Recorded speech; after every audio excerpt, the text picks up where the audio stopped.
Good morning, everyone. Good morning, good morning, good morning. Good Friday. Those who celebrate.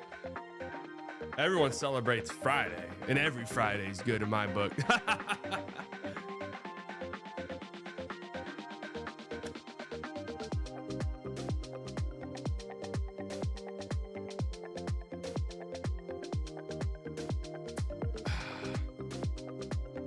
what it's all about right there. That's what it's all about. All right, today we're doing our awards. And it's probably gonna be a shorter stream today. And there's a slim chance that I have to like pause the stream in the middle of it. They're doing inspections, like fire inspections or some shit at our complex. So people might be walking around.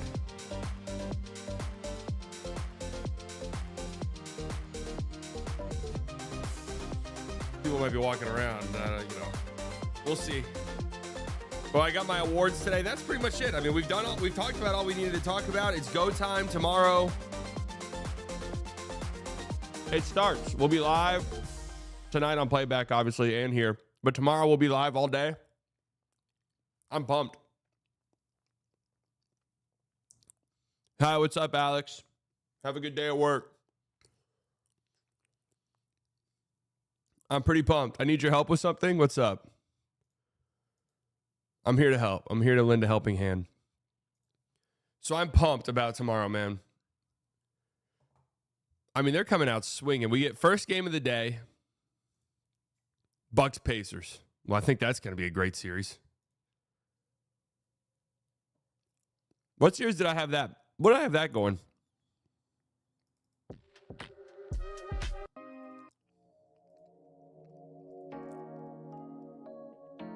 I need a quick 100K. I'm good. Clippers Nuggets at 2:30. Woo! Pistons Knicks, and then closing out the night with Timberwolves Lakers. Woo!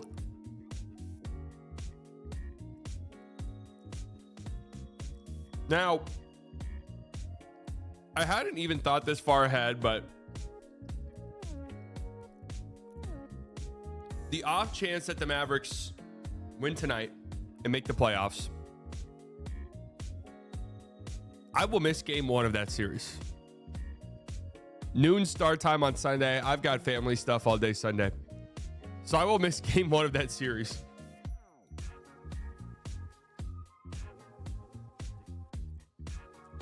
If it happens.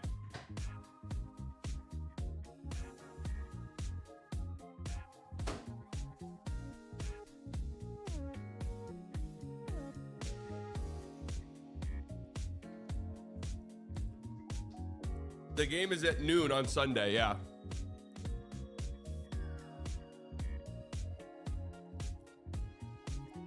Jaren Jackson Jr. and Edie have no chance for some Mavs bigs.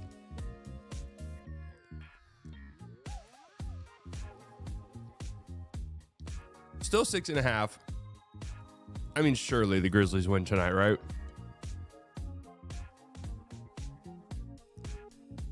I mean, surely.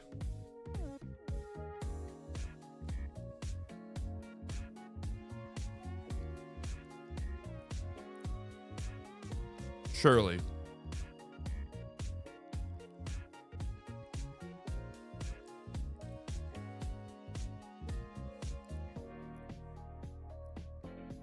Mavs Cinderella story. It's funny. I've listened to a couple of podcasts now, just previewing first round series. The Dunker Spot, even Legler's podcast, and a few others. And they've all kind of been like, yeah, I mean, Thunder Mavs could get interesting. And I'm just like, oh no. Oh, here we go. They're all kind of like, I don't know. That's kind of interesting.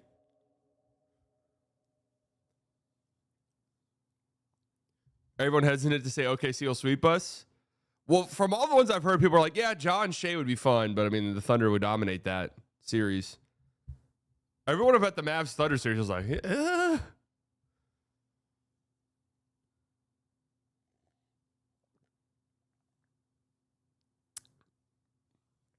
From an NBA's perspective, would you prefer Thunder Mavs or Thunder Grizz? I'd rather see Josh Shea from an NBA perspective. I think from the NBA's perspective, NBA fan, outsider perspective, I'd want the Mavericks just out of the equation. You know, I don't want the sad team still teetering around. I want them out. Mavs Thunder is a 5-game series if they're lucky. Come on. No, I agree with you, but I'm saying this is what people are saying. There's been more like, well, they're kind of huge. Like,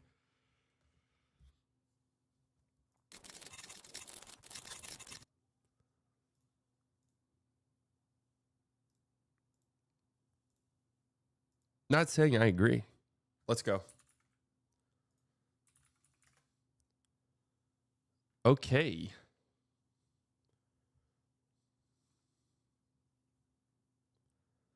All right.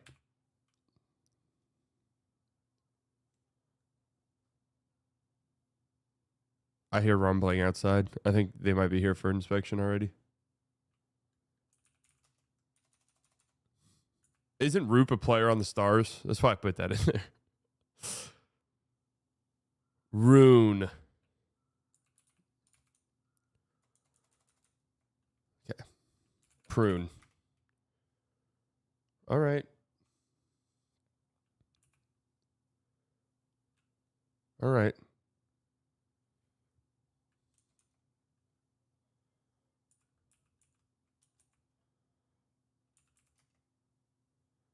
Okay. That helped us out quite a bit, actually.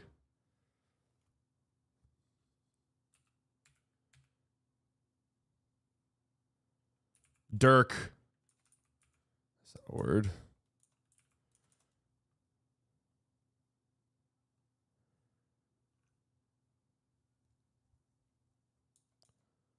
Danny Green just said he has Dallas in tonight's game. Oh, man. The Mavs making the playoffs would be so funny, bro. So funny, man. I'm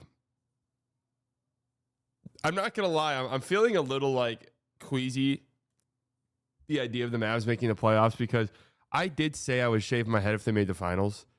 And it makes me a little uneasy. I have to say.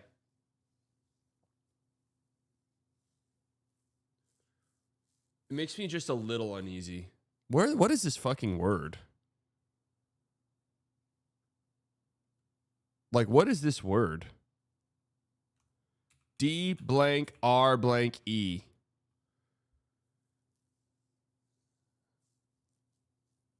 I'm assuming, right? There's no way. Durgy, Derm, Durkey, Durfee. E could be the second letter, actually. Derm. Is that a word?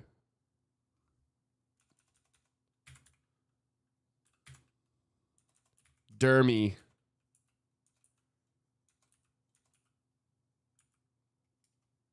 The hell's going on over here? The hell is going on my screen?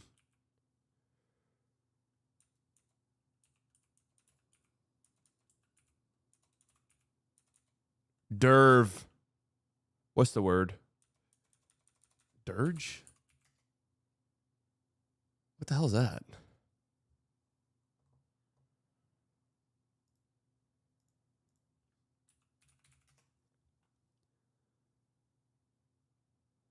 Somber song.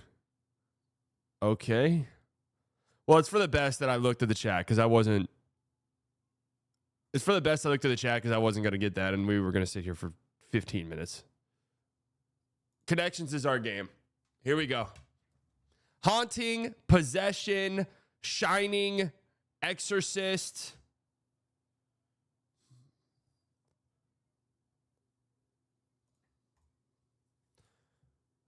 Possession and belonging could be together. The Shining. The Exorcist. Horror movies. Possession, belonging. Okay. Boy, man. Apple. Shining. Okay. Card. All right. All right. Goodness. Right. Okay. Birds. Apple. Nose. Boy. Man. Good. Good boy. The Shining. The Exorcist.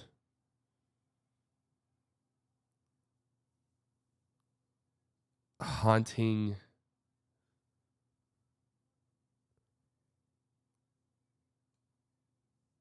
Possession, belonging.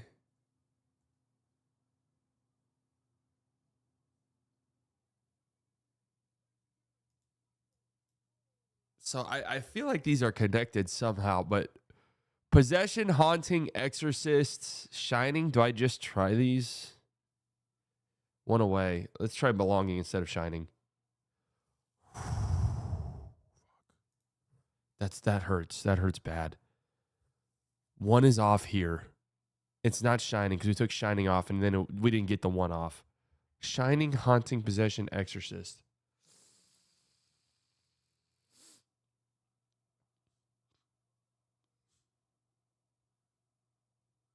Am I missing a movie?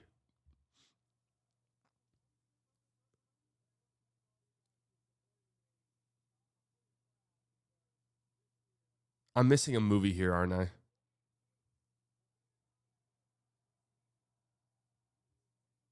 I really can't risk another guess. I can't risk another guess. All right, this one feels hard. Banjo. What could banjo be related to? Banjo. That feels like a stupid ass letter play one. Man, nose. Okay, boy, man.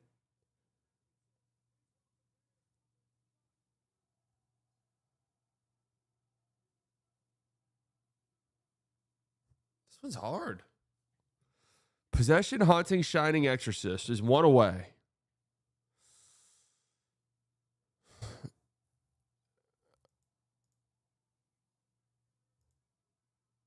Oh man, that's bad. That's bad. That's bad. That's a bad guess. That's a bad fucking guess. And I knew that was a bad guess.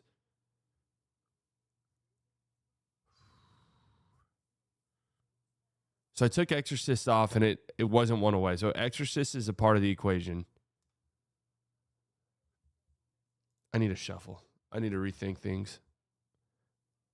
Affect, belonging. I'm going to chat. Horror movies. Oh, the birds. Oh my God. Hitchcock. So which one is out? The possession's out, right? The birds, shining, haunting, exorcist.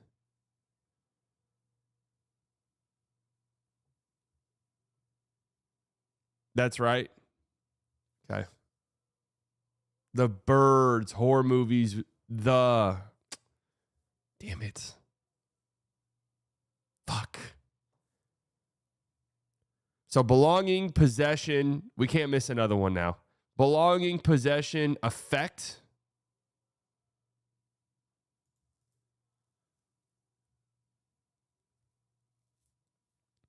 Damn. Uh-oh, maintenance is coming down the hall. Pick nose. You pick your nose. You pick. No.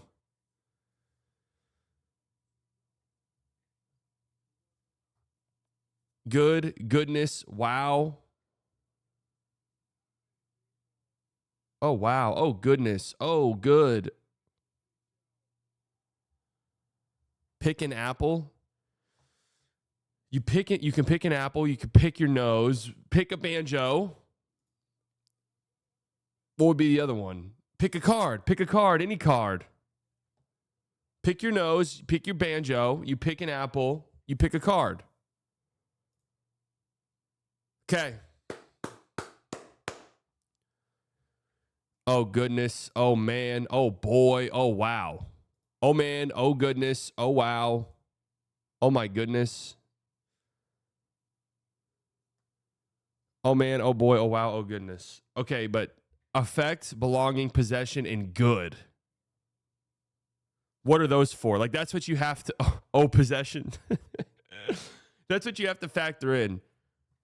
Affect, belonging, possession, I think, are all together for sure. How does good factor in? Oh, my possession. That's what I said during 2015 NFL playoffs when Des Bryant caught it. I said, oh, my possession. Property, but how is good related to property?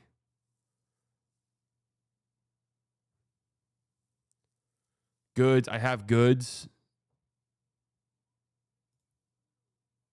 All right. Interjections. Yeah. Okay. Personal. Oh my God. I hate when they do this shit. Personal property minus the S.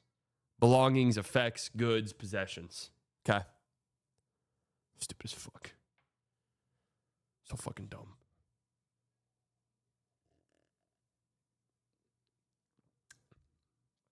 So stupid. I think I would have got there. Actually, I'm not so sure I would have got there without Chad help. I can't believe I fucked up on the birds. I knew Exorcist, Haunting, Shining. I said movies. It's got to be horror movies. And then Birds was right in front of me. But I just, I'm not going to lie, guys. I might drag this out because I hear, is there a way to play like past connection games? Because I hear my maintenance is outside. So I know I'm going to have to let them in and they're going to have to do a quick little inspection. And I don't want to like get into the meat and potatoes of the stream and then have to pause then. I have a shout out to my high school film club showing us the birds. Yeah, I saw the birds in a class too. I don't remember what class it was. It wasn't my film appreciation class. Random Wordle. Well, let me go. Hold up a second. Let me go take a peek out in the hallway and see if they're actually.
I do think they're walking around.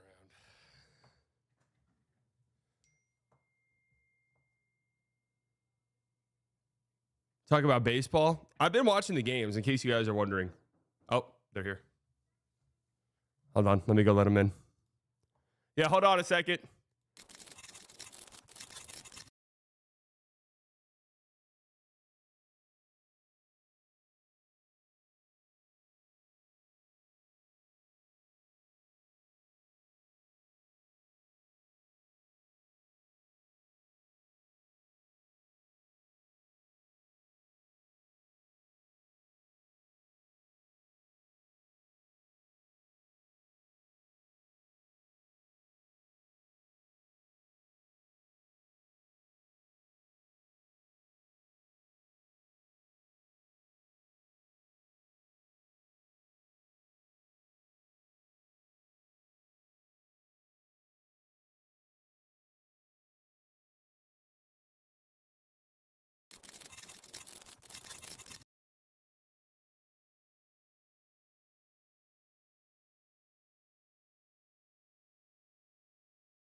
They just told me I have 30 minutes to evacuate the premises. All right, we're good. Here we go. Let's lock in. It's time to do awards. I should have just continued the stream, but they were so quick. Nico traded your apartment? Yeah, I got traded. Slightly street stream. I had a live audience this time. All right, let's go. Let's lock in. It's time to lock in. So just a reminder, we'll be live tonight for the playing game, obviously, for the Mavs playing game here and on playback. But we'll also be live all day tomorrow. All day. All day.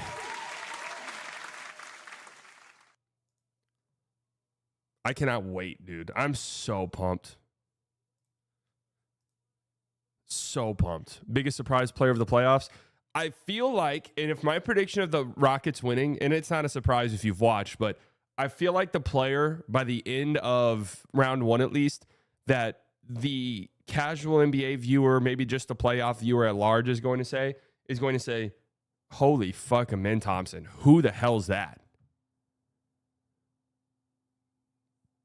I'm going to stream. I'm planning on streaming a lot. Like, Thursdays are off the table because of softball, unless the Mavs are playing.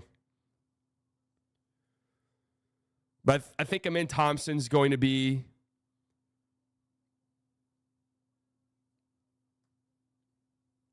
What is your real name slightly? Johnson. My real name is Johnson J. Johnson. Good morning, folks. It's Friday. Good Friday. Like I said, every Friday is a good Friday. Friday, April 18th, 2025, 11:15 a.m. Central Standard Time. Today's show on Spotify, which, by the way, if you're listening on Spotify, leave a 5-star review. I love you. We're trying to get into the top 1 of sports podcasts. Top 1. If we can get there, that would be great. And it all starts with a like. It all starts with a like. If we could, and I'm not asking for a lot. Really, and the thing is I'm not asking for a lot. But just to be 1 in podcast. That's it.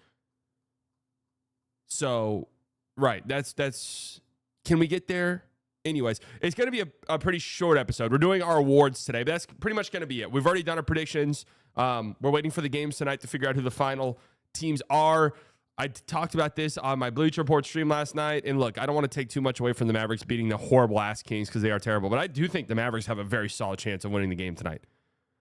I absolutely think the Mavericks have a rock solid chance of winning tonight's game, which would mean that they're in the playoffs. I want to briefly, I've thought about these series more. I've listened to, other people preview these series. I've thought about these series quite a bit in my sleep. I had a really weird dream a couple nights ago, actually, that I was on a hockey team. Never once in my life played hockey. I was on a hockey team.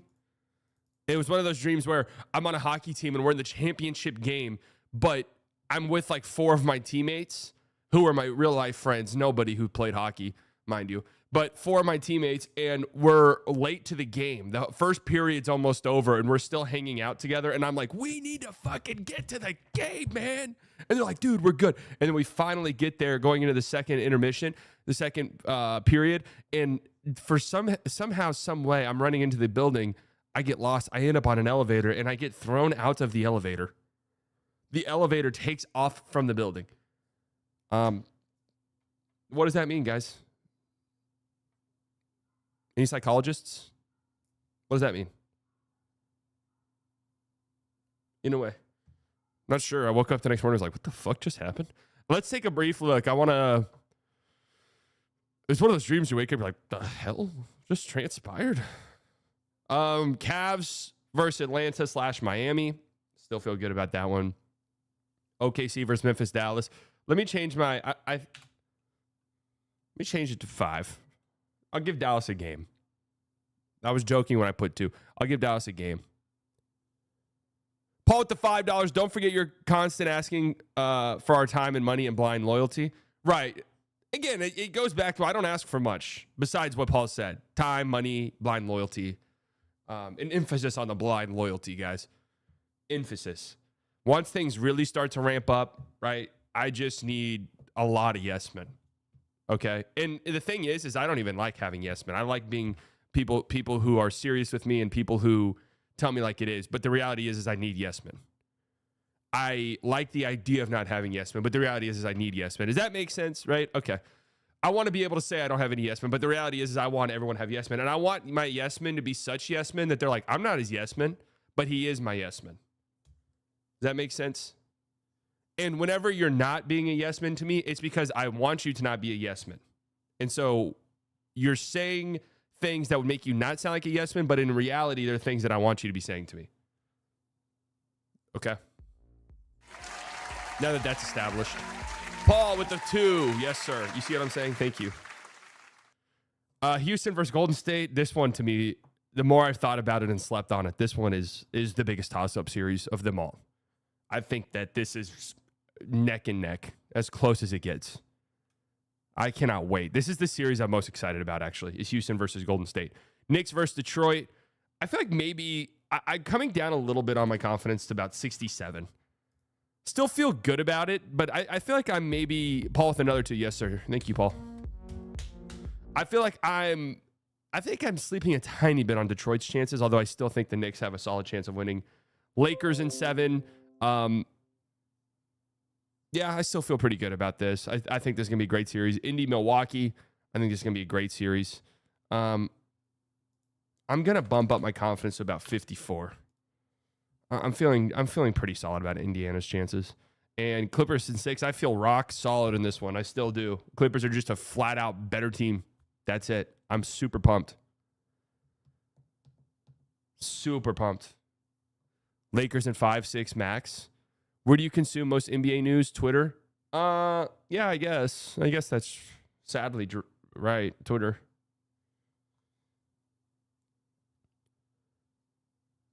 Lakers in 5. Mavs going to shock the world. I mean, I was explaining this at softball last night. One of my teammates doesn't watch basketball at all, but doesn't watch basketball in the slightest.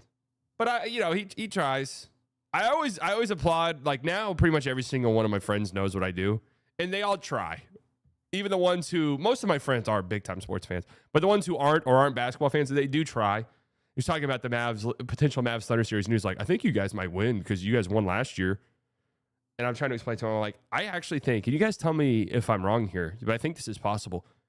If the Mavs beat the Thunder in round 1, I honest to God think it would be the biggest playoff upset, not just in the history of the NBA, because I think it absolutely would be, but quite possibly in the history of professional sports, or at least in recent sports.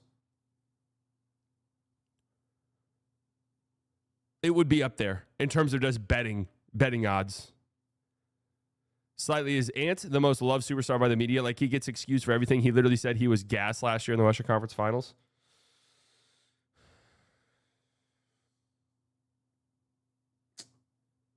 Not sure. I'm not sure how to answer that. Like, most loved.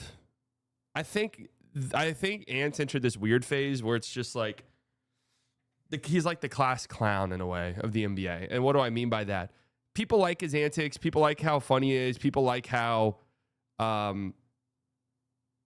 he plays, his play style, how he talks shit.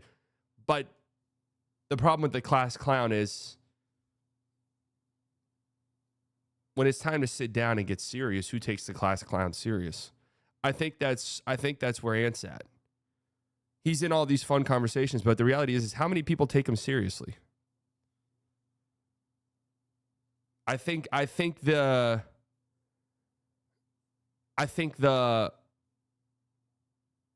conversation surrounding him is not that of a player that anyone thinks is a top 5 player in the world. Otherwise, he wouldn't be in certain conversations. Is what I'm saying making sense? Like, I think that's why we view Ant as like this fun, like out there. Oh, he's so charismatic. Like he talks shit. We love it. But like, oh, he can't, like he sucks against double teams. Okay. So what? Who cares? You know? Okay, and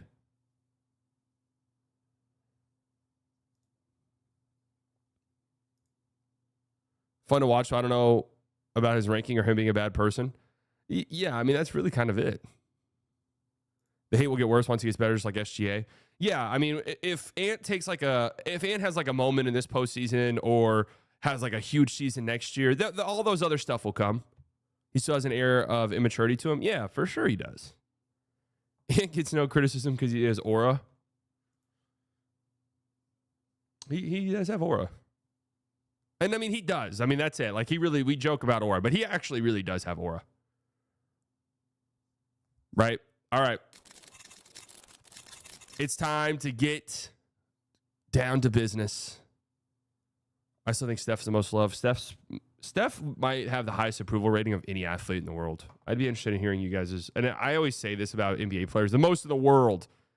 But who like realistically hates Steph? Besides like LeBron stands. Okay, folks, it's that time. The 2025 awards by me. I do have a ballot this year. I've hijacked Kendrick Perkins' ballot. I have logged into the ESPN mainframe and have completely and totally stolen it.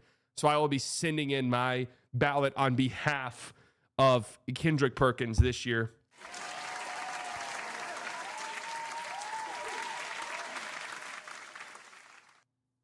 So I'm excited about that news and that information. So here we go. Let's dive into it. The 2025 NBA awards by he. This is now what I'm going as he. So whenever you refer to me as he. Okay. Let's get into it. Let's start right away. Executive of the Year. Yes, this is an award. I put the pictures here off to the side are who I think the favorite is, who the betting favorite was entering the final day of the season, because they don't have odds up anymore. You can't bet on this stuff anymore. I got Langdon, Pistons, number 3. I mean, to have a turnaround like that, Paul with the $2. Yes, thank you. To have a turnaround like that over the course of the season, you look at the moves that they've made, going out and getting like a Malik Beasley, who will be on this list later. Going out and getting, even Tim Hardaway Jr., that was kind of in hindsight not a very good trade for them, but Tim Hardaway Jr. was pretty helpful. I mean, they needed shooters. They went out and they got them. You look at,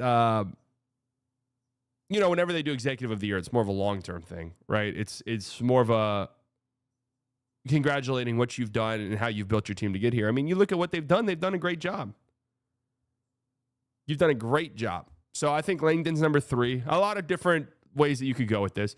Number 2, I do have Sam Presti. I mean, the Thunder have built a juggernaut team, and I think any other year, and I'm not too up to date with the history of the Executive of the Year race, but every other year I think Sam Presti would win this award. However, number 1 does go to Rob Pelinka, because that would be my pick. Because you make a trade like that midseason, and maybe Nico Harrison deserves some love here, but you make a trade like that midseason, then you win this award. I think that's it. How can you award somebody Executive of the Year if the person who wins Executive of the Year isn't Rob fucking Pelinka? Like, what are we talking about? Genuinely changed the course of his franchise more than any other executive has. I mean, for the better, right? Because obviously Nico changed the course of his franchise in quite a drastic way. But for the better, I don't think any other executive of like the last 5 years has changed their trajectory of their franchise. So this award goes to Rob Pelinka. Congratulations, Rob. I'm interested to see how the voting shapes up on this. Because, Rob Pelinka and Nico, they still need to have a good, like, if I'm Rob Pelinka every day, I'm texting Nico and I'm just like, you know how you make like a fantasy football trade and you know damn well you fucked the guy over, and your league mates are like, what the hell was that trade? And you're like, dude, chill out. It's not even that good of a trade, man. He's got like an ankle injury. And like the rest of the time, you gotta maintain a good relationship with your league mates. That way you could trade in the future. And as your player that you traded for is popping off, like I'll give you guys an example, right? A few years ago, I won my fantasy championship. It was a lot of blood, sweat, and tears. And it's a very serious league. And this was when I took football much more seriously. And I won it. And it was like, it was equivalent to the Boston Red Sox lifting the curse in 2004. What it meant to the city of Dallas and all of that. I won. I had been so close before. In order to get there, I traded Rex Burkhead for Zach Ertz when Zach Ertz was, I think, the best tight end. Everyone was fucking furious. The guy I traded with desperately needed a running back, so he traded me Zach Ertz. For the next few weeks, I would text him. I'd be texting him like, it really wasn't that bad of a trade, man. Like Rex is going to do his thing. You know, like you couldn't have predicted that Rex Burkhead would become the third string running back. Like I'm texting him stuff like that. That way, you know, we can maintain that trade relationship. I wonder if every day Rob Pelinka is texting Nico like links to tweets, links to like Bleacher Report articles, and it's just like, this is such bullshit, man. They don't even understand your decision making. Just gaslighting. You think Rob's gaslighting him? I think 100% Rob's a gaslighter. All right, so anyways, that's why I think Rob Pelinka, you gotta be a gaslighter. And I think Rob Pelinka was gaslighter of the year. So I think that's where we're at. All right, coach of the year, Kenny Atkinson, the favorite. And I don't want to say something insensitive here.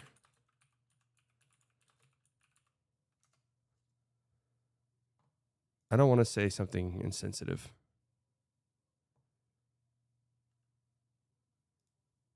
So I'm not going to say it. But he's the, the suit, the jaw kind of moving in this direction. I know when I see it. But he's the favorite. And I also wish that coaches would wear suits again. I wish that coaches would wear suits. Call me old school. I think it looks fucking sick. It looks cool. Anyways, he's the overwhelming favorite, betting favorite to win this award heading into the last day of the season. I do have him third on my ballot. I mean, I don't know. Like, Coach of the Year is so strange to me. Kenny Atkinson's done an incredible job. The Cavs, historically good regular season team this year. A franchise that had LeBron James for how many years did LeBron end up playing for Cleveland? Like 12? LeBron James for an incredibly long time. And this was maybe the best regular season they've had as a franchise. So great work by Kenny Atkinson. Great work by the Cavs. Everyone bought into his system. I mean, it's interesting because you guys say 4 All-Stars, the guy had a great team. Well, last year they were a bit of this disappointing team, and everyone was thinking they might have to break it up. And then Kenny Atkinson comes in, and it's like a breath of fresh air for everyone. Right? Darius Garland, back to All-Star form. Might not be fair. It's like JB Bickerstaff to say something like that because Darius Garland had injuries last year, but Mobley finally taking the lead. Like all of these things happen. I mean, think about Ty Jerome turning into Ty Jerome. I like, you don't get all of these like leaps out of nowhere. So definitely a great coach. Number 2, I have JB Bickerstaff. I have him ahead just because the turnaround for the Pistons to me is insane. Like the Pistons last year were nowhere near as bad as the record indicated. And maybe JB Bickerstaff, if he ends up winning this award or whatever, should send a bouquet of flowers to Monty Williams. Because I think this award would be more so indicative to how fucking terrible Monty Williams was. You know, that JB Bickerstaff got this level of turnaround. But I think just taking that Pistons team that had the longest losing streak, in the history of the NBA, whatever, that historic losing streak last year, taking that and turning it into a legitimate top 6 team in the Eastern Conference is incredible. Monty didn't have Tim Hardaway Jr., though. That's true. That is true. But my number 1 is Ime Udoka. I mean, look, he's just got it. He's just got it. That's the type of coach I look for. That's the type of coach. What I love about Ime Udoka and his job with the Rockets, let's not forget, when he took over this job a few years ago, and the players have gotten older, they've gotten some more guys, they've gotten veteran leadership, which they desperately needed. Steven Silas, Mavs legend. It was so dire. That team was like a joke. People looked at the Rockets and they're like, this team doesn't take shit seriously. This team doesn't take shit seriously. And in the span of 2 years, and again, they went out and they got Fred VanVleet. They went out and they got Dylan Brooks. They brought in Jeff Green. They brought in Steven Adams. They went out and they got these vets who have been around.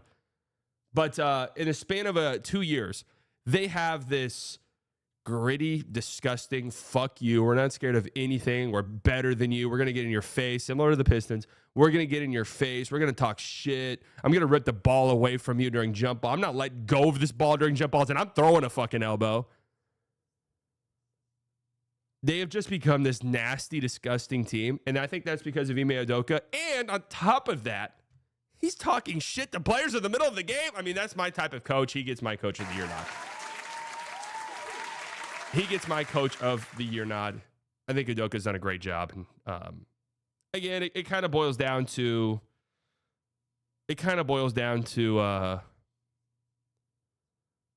I won't argue with you for any of these. Honorable mentions. I mean, Daignault obviously deserves an honorable mention. JJ Redick obviously deserves an honorable mention. Yeah, of course JJ deserves one for sure. I don't think he's the same top three here, but the Ty Lue obviously is always in these talks. Ty Lue and Spoelstra are always guys who are like, well, you got to shout them out. The Heat obviously not this year, but you know what I'm saying. Udoka's confidence is contagious, and that has led to the growth of his entire core. Exactly, man. And he doesn't give a shit. He'll bench guys. Like, I like that in a coach. I really do. Jason Kidd. I think Jason Kidd deserves to be mentioned as well. No bullshit, though. It's difficult because Kidd, in terms of basketball on the court, has done a decent job this year, all things considered. Keeping his team afloat despite all of the injuries, despite the massive trade. All of it deserves at least some like, hey, really not a bad job by Kidd this year. Now, I will say it is my belief, and I believe this very strongly, and I also believe it because I've heard 20% sources, but this one might be a 40 to 50% source. The Kidd was incredibly involved in the trade. Maybe not in the sense that he's behind the scenes like, yeah, let's get this, let's do this, but was 100% in lockstep that the trade needed to happen. So just let's factor that into the equation a little bit. Kidd made it to the play-in after his team was basically, we are marshaled. That's one way to look at it, but yeah. Yeah, Rick Carlisle, absolutely. Absolutely, Carlisle. I mean, Joe Mazzulla, they won 61 games. Like, he's got to be at least mentioned as well. You know, Tibbs, they won 50 games. They dealt with a lot of injuries, the Knicks. I know they were kind of disappointing relative to their preseason expectations. Maybe like Chauncey Billups is a guy who maybe deserves a little bit of a shout. Yeah, Michael Malone. I mean, they're the 4 seed, right? He did a great job. Clutch player of the year. This is just a silly willy little stat. Bonk, 28 months inside the Delusional Club. USA! USA! He hated Luka, but would never trade him.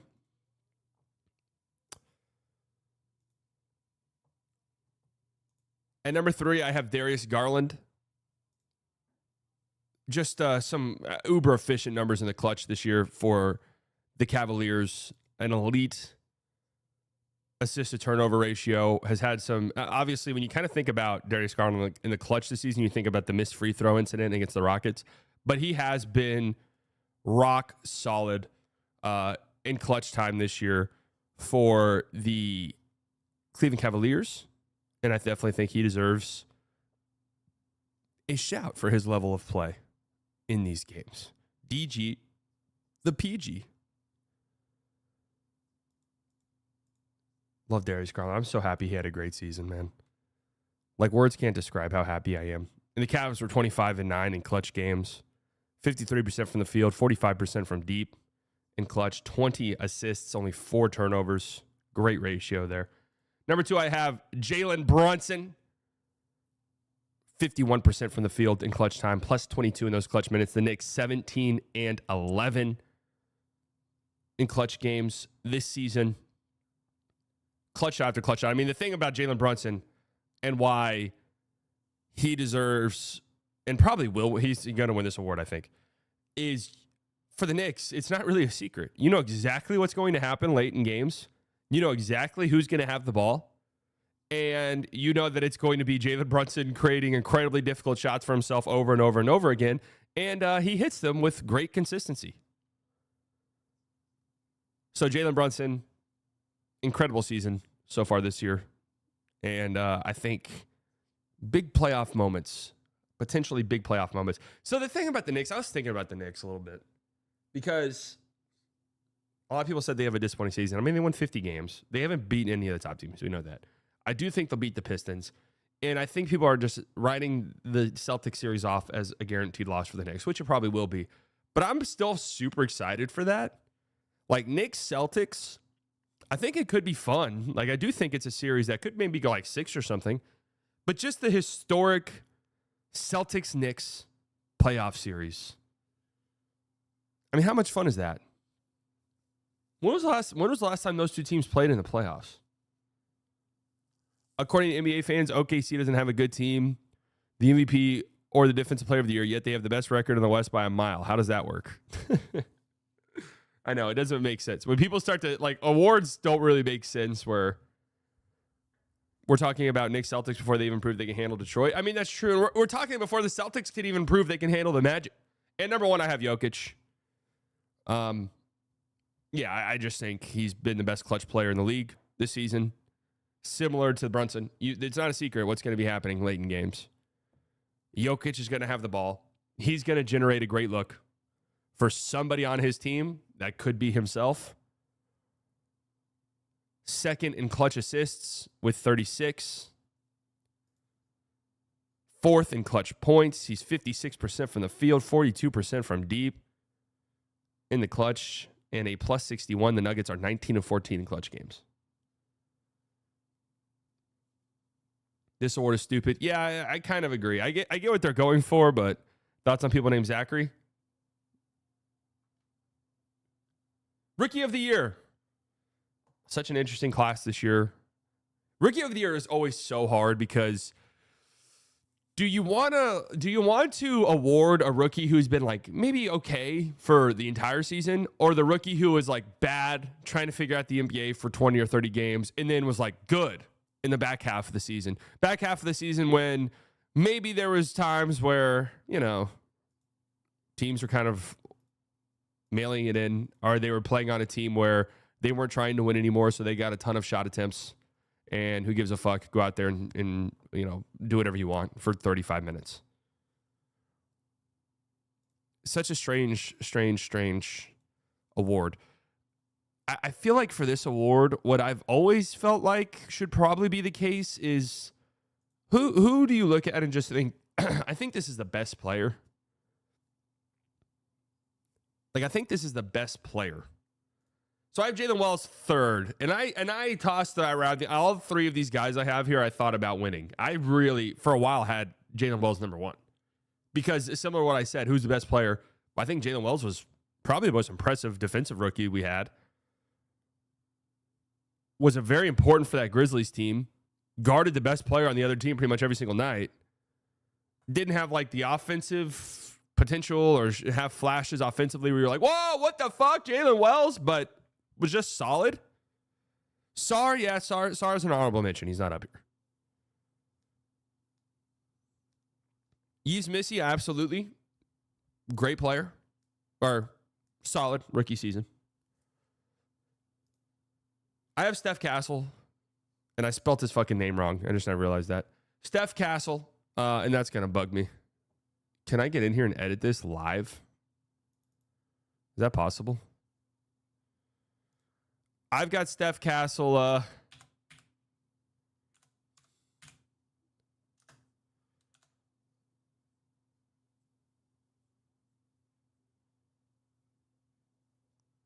Damn it. I can't edit it live. I got Steph Castle number 2, which does mean I have Risha Shea number 1. Risha Shea, and this is... Again, it's hard because I think Castle's really solid. Really fucking good. And the efficiency numbers with him aren't great. Whatever. I like efficiency numbers for rookies. Throw it out the window. Who gives a shit, really? Right? And he was in this interesting spot where Wemby out for the season. Then Fox had surgery on his hand.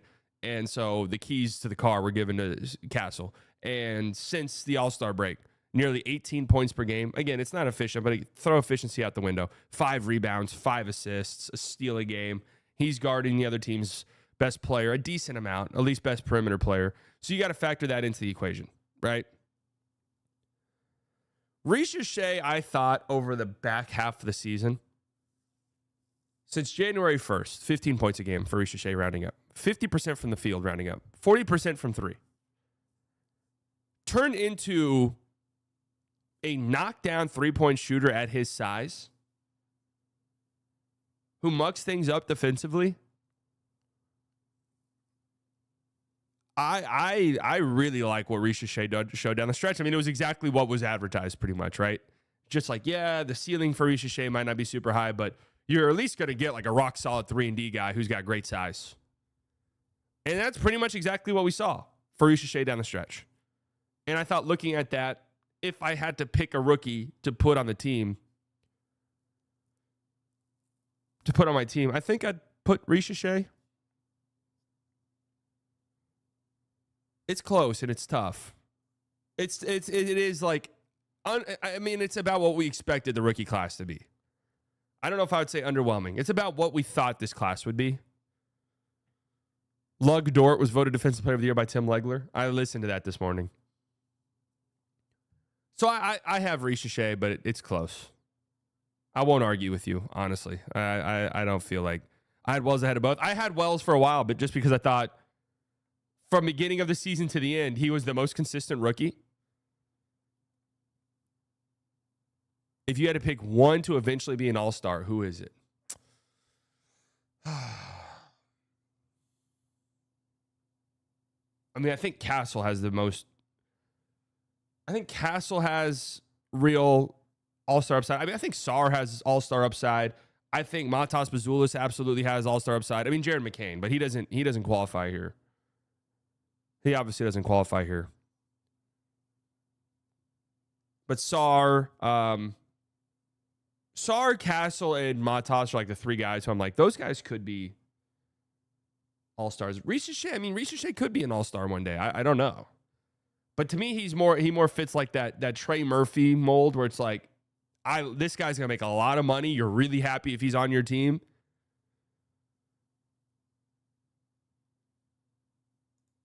Next up, we have Sixth Man of the Year. Interesting award, this one is. Always been interesting how it shapes up. I've got Malik Beasley here at 3. Again, even toyed with the idea of Malik Beasley winning the award.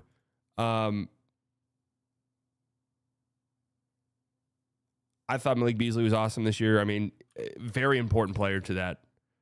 We went back and we looked at my preseason predictions. And one of the things I said for the Pistons, who I had missing the play-in tournament, unfortunately, one of the things I said was the shooters are going to help out Cade so much.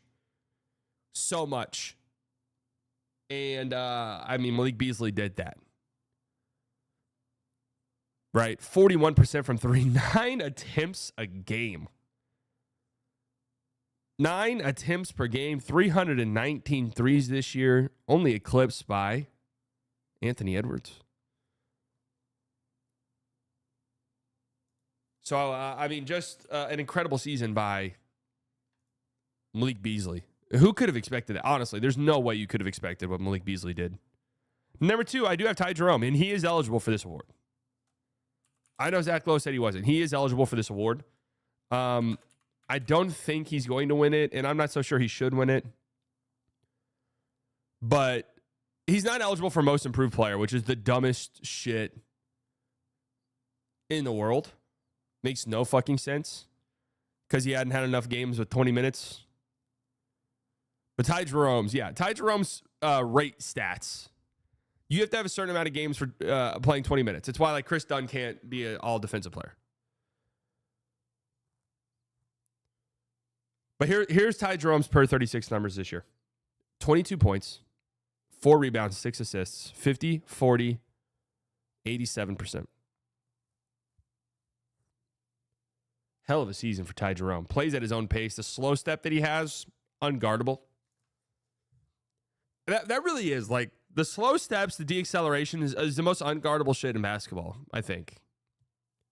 When you get a guy who can play at his own pace like that. Can absorb contact, take bumps, and is just so in control. It feels like you get a good shot no matter what. And I actually remember there was what's his name, Chris Brickley? A TikTok I saw before the season started, and it was Ty Jerome, and it was someone else. I want to say Trey Murphy, working out and doing one-on-one sort of work. It was just like, damn, Ty Jerome is kind of going crazy. It was just that little slow step. I mean, it's just so hard to guard. But I do think, I was thinking about this. I thought about having Malik Beasley number one. I thought about having Ty Jerome number one. But the reality is Peyton Pritchard's just the best player out of these three. That's just what it boils down to for me. Peyton Pritchard's the best player out of these three. Is he in like one of the best situations? Sure. Absolutely. Right? Coming off the bench, you've got a stacked ass team. Go do whatever you want. But I just think Pritchard's the best player here. Like if you were to take any of the 6 man of the year candidates, and this includes, DeAndre Hunter's on this list, obviously. I think he would have finished fourth, probably, if there was a fourth. If you were to pick any of these guys you're taking one of these guys and putting them in your starting lineup, and they're going to be like a big part of it, you take Peyton Pritchard easily. Is there minimum numbers of games you have to come off the bench for starting to qualify? Yeah, and I forgot what that number was, but it was a big deal. It might have been last year or a couple years ago where Bogey had a great season off the bench, but he started so many games that but Pritchard started 3 games. Yeah, the ability, the specialist ability to hit half-court shots. Hunter definitely was in consideration here. EPM favors Jerome over Pritchard, but both in the 92nd to 95th percentile. Westbrook has the 4th best odds. Wow. I mean, Westbrook had a really good season off the bench. I know that it's taking Hunter over Peyton. I'm not so sure, man. Pritchard has the goods. The ability to create shots for himself, shots for others, the knockdown 3-point shooting ability. So Ty Jerome kind of embodies this award more to me, though, right? 19 minutes per game off the bench. Your bench guy. Where, obviously, Naz Reid's in consideration, but Naz Reid's kind of like similar to like Pritchard, where you're playing 30-plus minutes a game. It's like, I know you're a bench guy, but you're out there for most of the game. Defense doesn't win 6-mans typically, I feel like, unless it's like a crazy defensive season. But anyways, Pritchard's going to win this award, and I think he should. Most improved. I have no idea who's going to win this award. I think most people have talked themselves out of the Cade thing, which I have to say, I've been saying that, yeah, I think Cade's not in my top 3, and I love him to death, but I have come to the same conclusion. I've come to the conclusion now. I hated it when John Morant won it. I've thought about it more, and I'm like, should Cade win this shit? Like, I've watched a lot of shitty Pistons games in years past, and I've known Cade's really fucking good. I know he did take a leap forward this year. Don't get me wrong. But you watch Cade over the last few years, the efficiency numbers might not have been good, but you knew he had the goods. I'm with Zach Lowe. People are overstating his leap. It's kind of similar to a few years ago when Shea took a leap. People were like, oh, Shea. And it's like, if you've watched over the last few years, you knew this guy was this fucking good.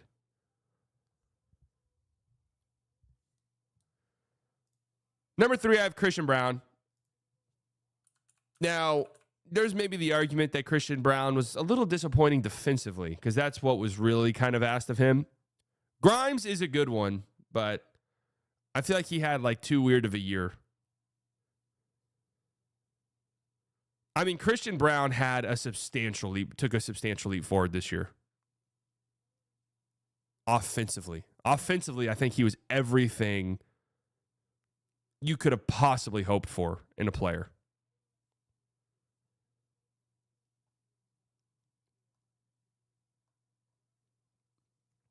A freight train and transition, plays so well off of Jokic, knocked down threes at nearly 40%.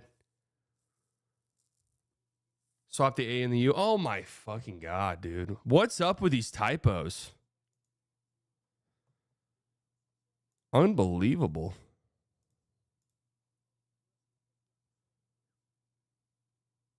I'm scrolling through. Please tell me I don't have any other typos. Denny was a shout for me. I thought about Denny Avdia. But again, Denny Avdia, like the back half of last year, was incredible on the Wizards. Christian Braun. Hold on a second. I'm reloading this. I can't live with the typos. I can't do it. I'm sorry, guys.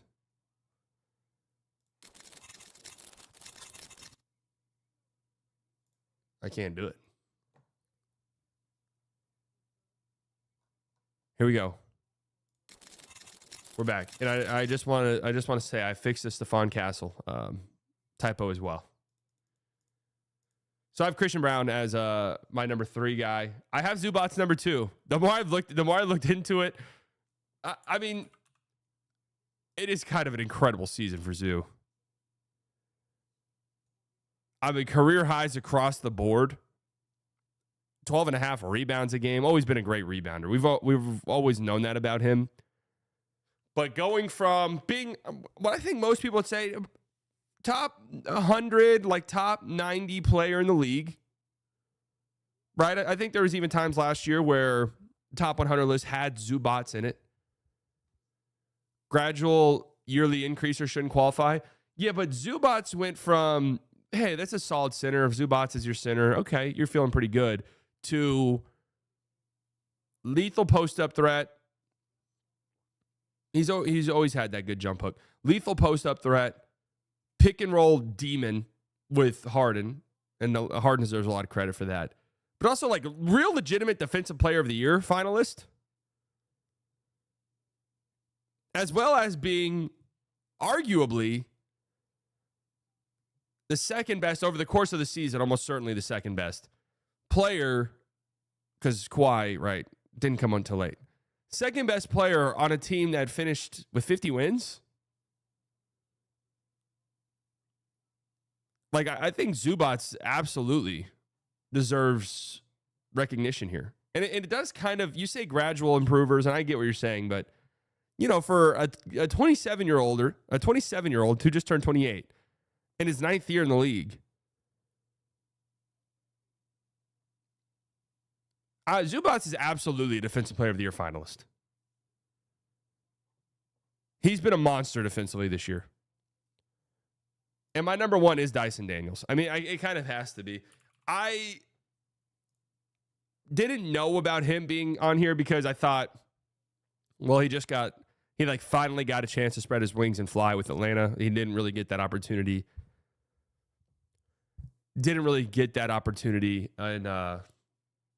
In New Orleans. But, I mean, he's just improved so much offensively beyond leading the league in steals per game. We already knew that Dyson Daniels was like a really good perimeter defender. That was his calling card.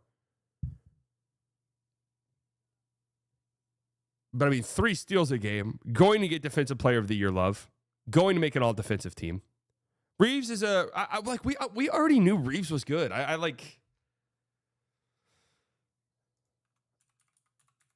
Reeves would be top 5. How about that?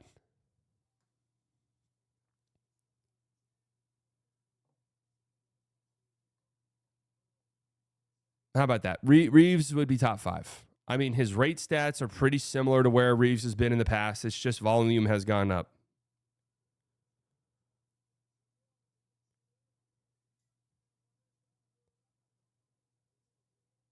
Atlanta Fleece, yeah. If you're New Orleans, that DeJounte Murray trade looks like a fucking fiasco.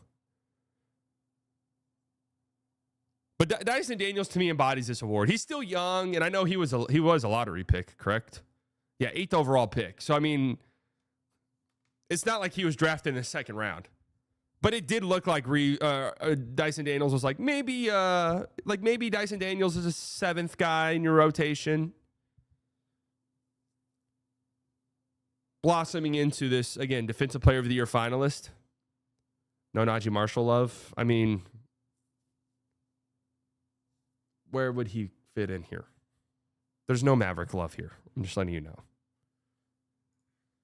DPOY. So this always kind of comes down to what are you looking for in your defensive player? Right? For me, I always feel like the anchor of the defense will always be your big. And so I think those are just inherently more valuable than like a great perimeter defender. Now, maybe that's changing, right? With your offensive players becoming so skilled, having like a real legitimate stopper, a guy who you can put on. And this is why Lug Dort is getting a lot of love. a guy that you can just put on anybody no matter what. We have a guy who we can put on the other team's best player no matter who it is, and we feel confident in him. Like, that's obviously insanely valuable. But I still think the anchor of your defense, the center, and let's not forget, like this is something, and this is why Derek Lively, why people who like coaches on the Mavs and people who are like really plugged into the Mavs say like why Derek Lively is so important is he's the captain of the defense. He calls out coverages, he talks, he's the quarterback of the defense. And that's usually your big. So I will always sort of lean towards that. Now, Wemby was going to run away with this award. So you guys said Zubats isn't a candidate. I actually have Zubats as my third Defensive Player of the Year finalist. Zubats was fucking awesome this year defensively. And the Clippers were incredible as a team defensively. And they've got a lot of good perimeter defenders, but I think Zubats clogging up the paint and being that rim deterrence, I think is incredibly valuable. Amin Thompson definitely deserves a shout. He's not on here, but he definitely deserves a shout. I mean, I'll give you, he's on my first team all defense. Amin Thompson is.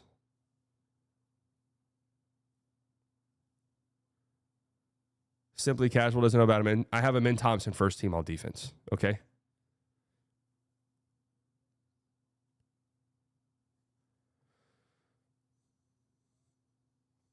At number 2, I do have Draymond. He has been incredible defensively this year.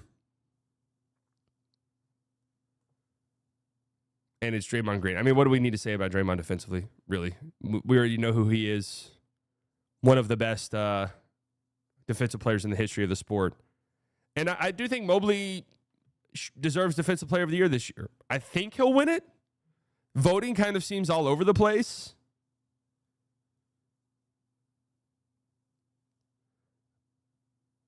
Dodo deserves a shout too. Okay. I mean, for a Defensive Player of the Year,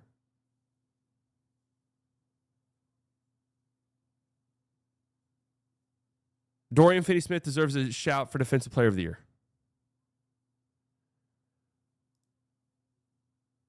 Draymond over Amin is a joke. Again, it kind of just boils down to what you value a little more.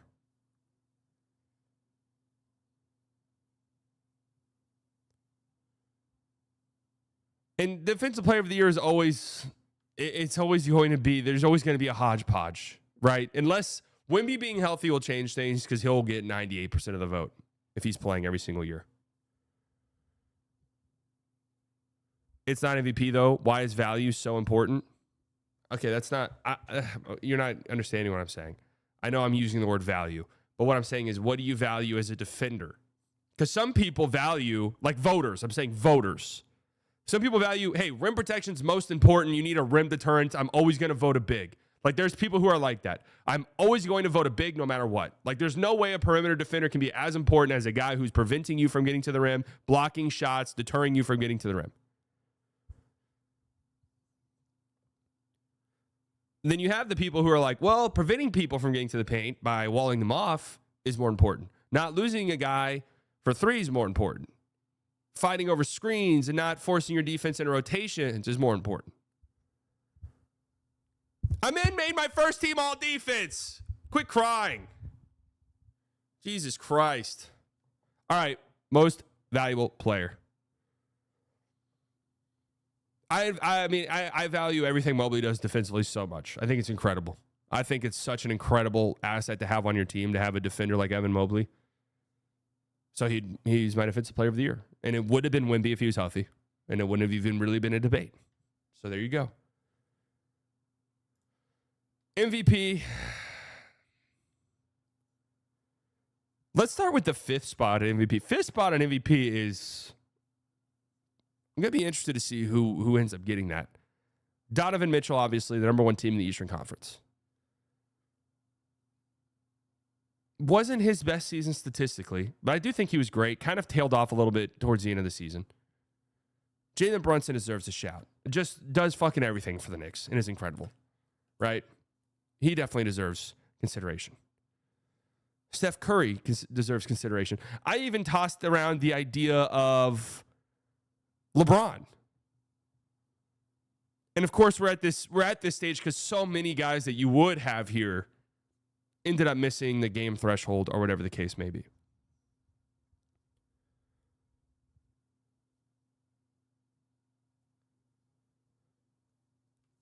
Min Thompson. Yeah, Min Thompson deserves some love here. I ended up going with Steph number 5 because I just thought out of all of the guys that I just mentioned, just thought Steph was better. So that's just where I'm going. Steph's early season was atrocious. I know, but all of the guys in consideration for the 5 spot all have blemishes. All of them do. So, I mean, it's just, I don't know. The 5th spot doesn't really, I'm not going to sit here and argue with you guys about the fucking 5th spot in the MVP voting, okay? I'm not going to do it.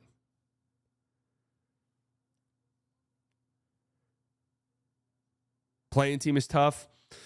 So the standings watching is crazy because the Warriors did finish with 48 wins. You know, the Warriors did finish with 48 wins, so it's not like they were like a 44-win play-in team, like what you could see out east.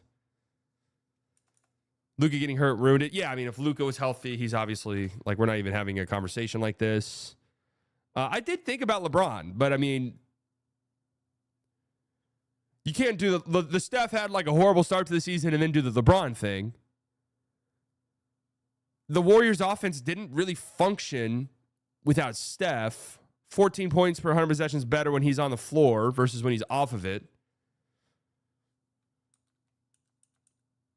How many years do you think it'll take Jackie Moon to win an MVP? He's winning as a rookie.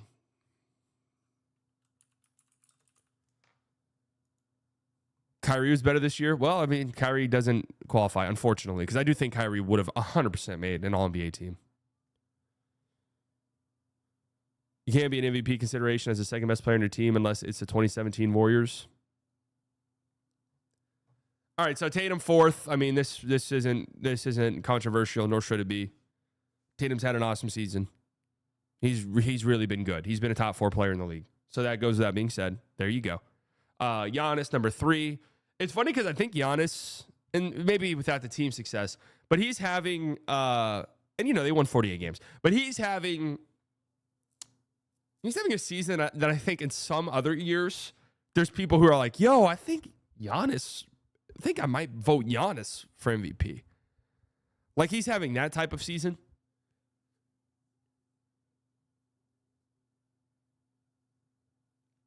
Where it's just like, dude, Giannis might be my MVP vote.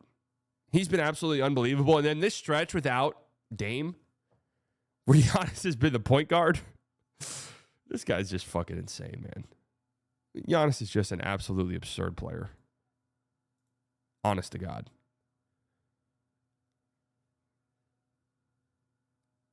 So, I'm dragging this out. Let's talk about Giannis a little bit more. Giannis has become underappreciated. Absolutely.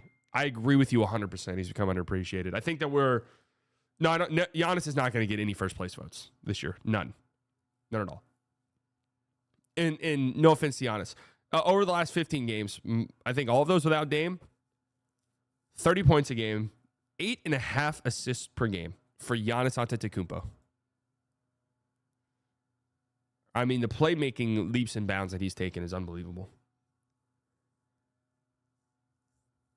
He's been so good.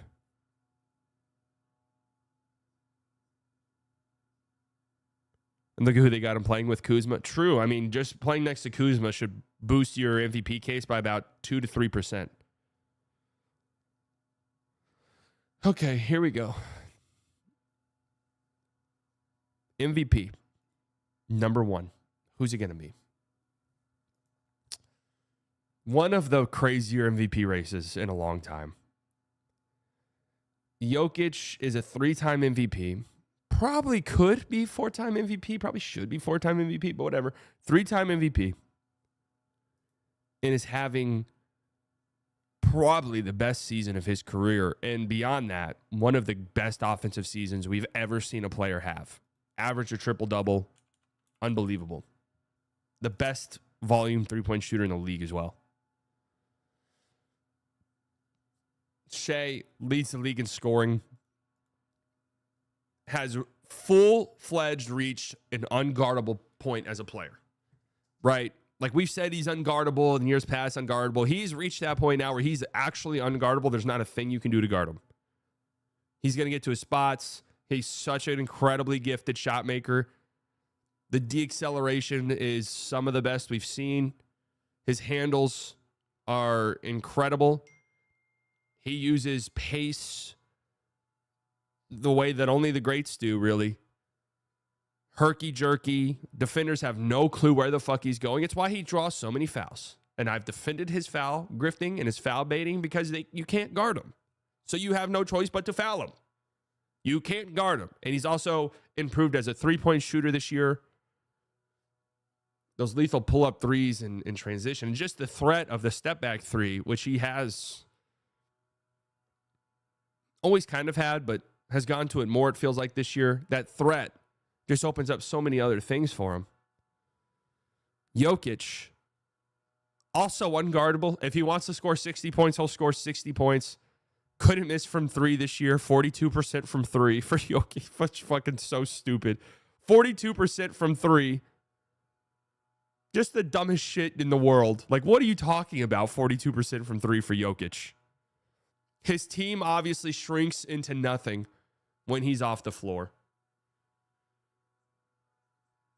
Maybe the best passer we've ever seen. And probably put together quite possibly the greatest offensive season of all time. Clutch moment after clutch moment.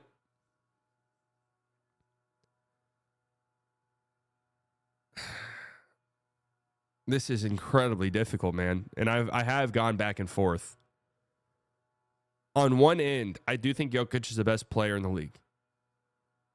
Don't you have to award that? On the other end, Shai, his team's been so good. Don't you have to award that?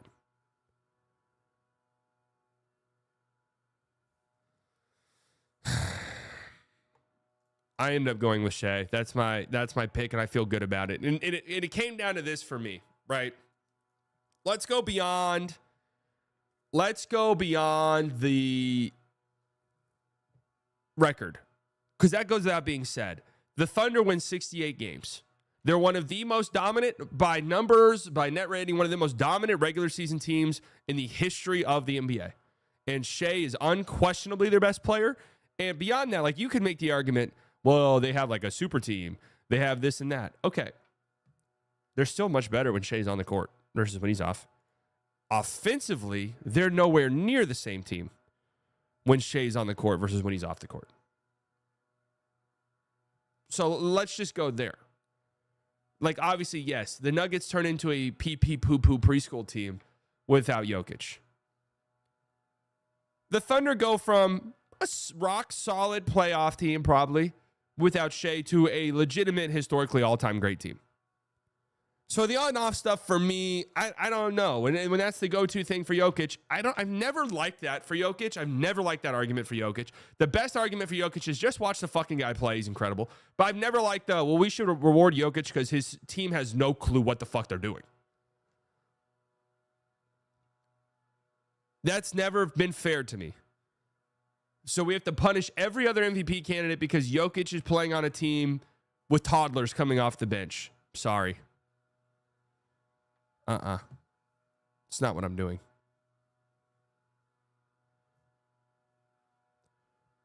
What really was for me, the Denver Nuggets are a bottom 10 defensive team. It's one of the reasons why they've been disappointing. It's one of the reasons they've struggled at times as a team. And Jokic, I thought, was dreadful defensively. I mean, I really thought this was a bad Jokic defensive season. And I think he's had years where he's been fine. He's been solid. He's been fine, and he's been solid defensively.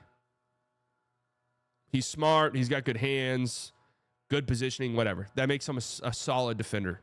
And maybe in the playoffs, when it's time to fully lock in, he'll be fine defensively. That's fine. But over the course of the regular season, I thought he was bad, like genuinely bad defensively, and they were a bad defensive team. I don't give a fuck about defensive EPM. I don't. I use my eyeballs. Their defense was better when he was off the floor. And it was already a bad defense. I remember they were hyping. There's an article coming out about that show advanced stats about Jokic's defense. And one of the stats was kickballs. Like, give me a fucking break. Give me a break. And I'm like, it sucks having to do this because you have to kind of put one of them down to prop up the other, which you shouldn't do. But that was what it ended up being for me. He's top 3 in steals. He's second in steals per game. I don't like steals per game. Don't tell you a lot for defensive players. The argument for Jokic for me is every Shea picker has to concede he's not the best player, and the best player is his competition. How do you pick him in that context? Well, because MVP's never been a best player in the league award. It just never has been. And I do agree with you. I think Jokic is the best player. But Shea's season is not far behind. His team won 68 games. And again, a reason why the Nuggets struggled at times, they ended up winning 50 games. Like, they ended up being a good team. And even though they struggled at times, they struggled because defensively they were a bad team. And Jokic, I thought, was really bad defensively. I don't like the swap teams argument. Like, what do you mean? If I'm putting Shea on the Nuggets and taking Jokic off, then Zeke Naji starting at center for the Nuggets. Like, I think that's a dumbass argument. Like, what?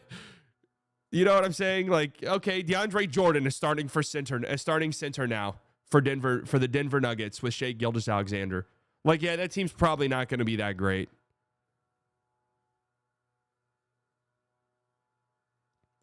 And let's like tone it down on like the Jokic is so much better as a player. Like, it's a little disrespectful to Shea,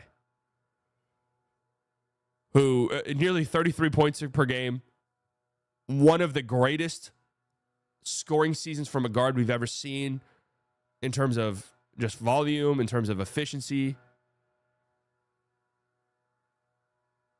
The NBA just picks and chooses year by year when they want to count your team being the best team is a huge factor. Well, when it comes down to the finalists, because let's be real, like people do that shit where it's like, well, if it's best player on the best team, it's like, okay, yeah, last year, guess what? Tatum wasn't as good as the other top end guys. So that's why that never came up in the argument, because Tatum wasn't as good. The Celtics were the best team. He wasn't on par with Shea. He wasn't on par with Giannis. Wasn't on par with Luka. Wasn't on par with Jokic. So it doesn't get brought up. But when the guy who is in it, when it's the two top guys and one of them's on a 68-win team, that's going to get brought up. Logo at the $2. Luka, Jokic, and Giannis clear top 3 when healthy. I mean, I think after this year, Shea's made that not so clear.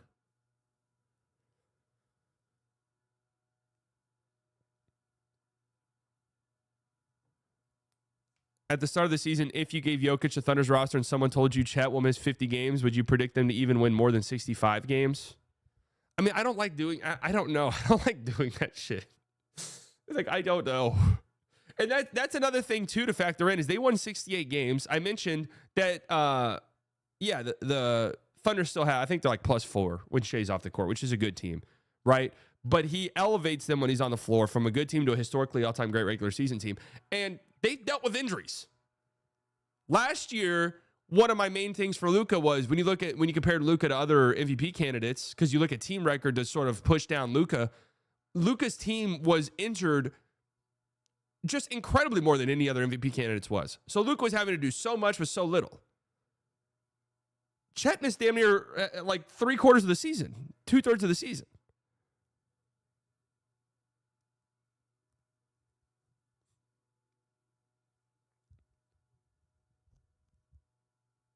Who has a better chance of winning an MVP, Cade or Ant? That's a good question.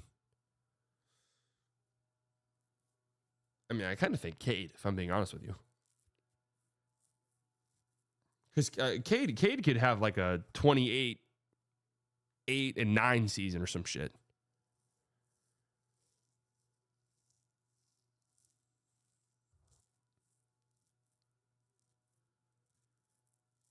I don't know. This one's close. And again, I know we just argued, but I really am not going to argue with you. If you pick Jokic, Shea, to me, just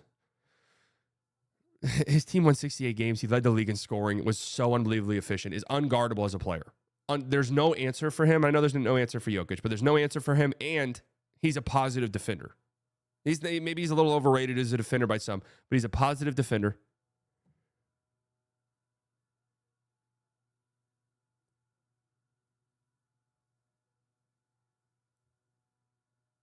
And that was what it came down to me, was defensively.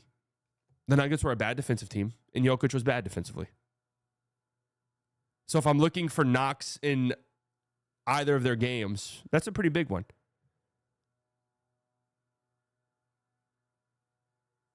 Why people get confused best scorer with best player?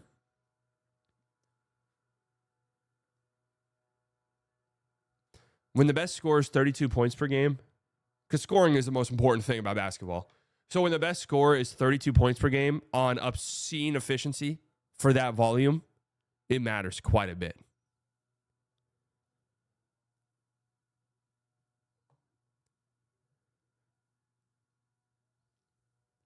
Now, if Shea was like, I don't know, 43% from the field and led the league in scoring, but he 32 points, but he attempted 29 shots a game. Okay, all right.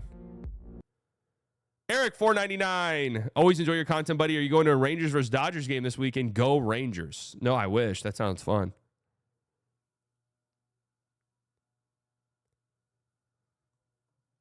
So that's my MVP.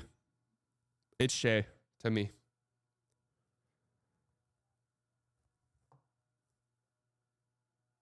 And that's that. Congratulations. And I think Shea will win it.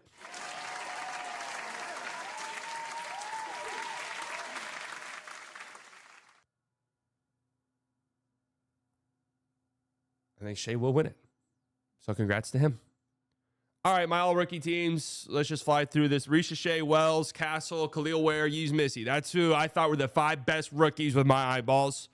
I thought Khalil Ware, half a season for Khalil Ware, but I thought the back half of the season for Khalil Ware was some of the most impressive stuff a rookie showed us this season. Sarr, Collier, Klingon, Edey, and Bazulis, my second team. There you go. Edey probably should be first team, but whatever. I don't give a shit. Yeah, that's where I'm at. Missy over Edey, yeah.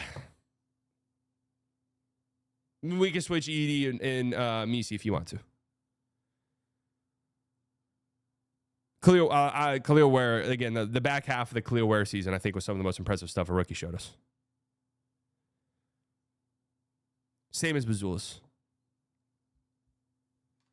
All right, all defense, Mobley, Draymond, Zubats, Dort, and Amin Thompson. My first team, Dyson Daniels, OG, J-Dub, Bam, and Gobert as my second team all defense.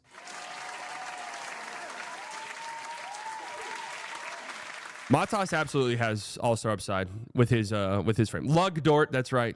Daniels got to be first team. So it doesn't help that his team sucks defensively. Does Asar qualify for this?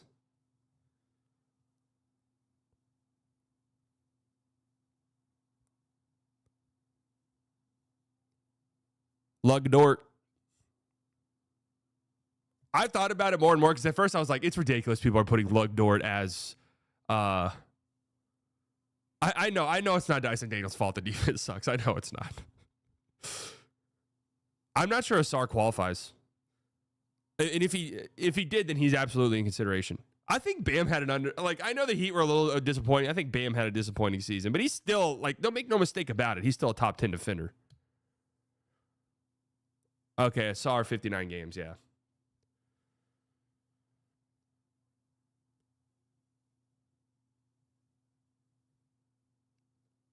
I thought people voting Lug Dort Defensive Player of the Year was a little ridiculous. And then I thought about it more. And I was like, I get it. I do get it. McDaniels definitely deserves a shout. Am I crazy for saying J-Dub is OKC's best defender? I do think Lou's their best defender, but J-Dub is a very good defensive player, as I have him second team all defense.